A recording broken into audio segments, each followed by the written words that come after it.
Lán Máithreacha Sona Gaoibh. Happy Mother's Day, everyone.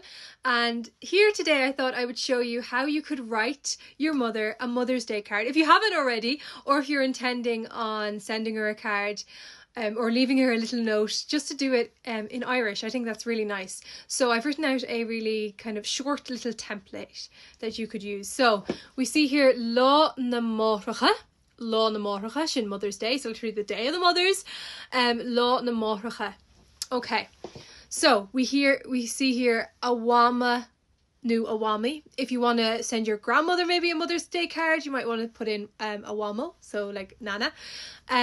So Awama nu Awami. Nu Awamo, if you want to send your Nana, as I said, a Valentine's Day card. Valentine's Day? Oops! Not Valentine's Day! Mother's Day! Mother's Day. But of course you can send them a Valentine's Day card maybe next year if you're preparing to write a card. So, Lá na Máithreacha Sona Gaoibh.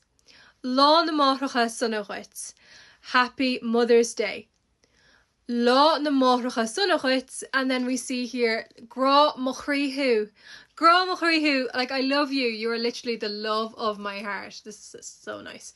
Gra Máithreacha, and then obviously signing out your Anam, your name, signing out Kira or Legra with love. So yeah, it's just a really nice way to incorporate the Irish language into your celebrations and your occasions, and do it in a really simple way. And even if your mother doesn't speak Irish, you could even write the Béarla, you could even write the English underneath. So hardze, mata si begira níos mo gaige olam, lanigima na man, ho shielta agus fecama sa gide chanel si hardze, slán go fólín.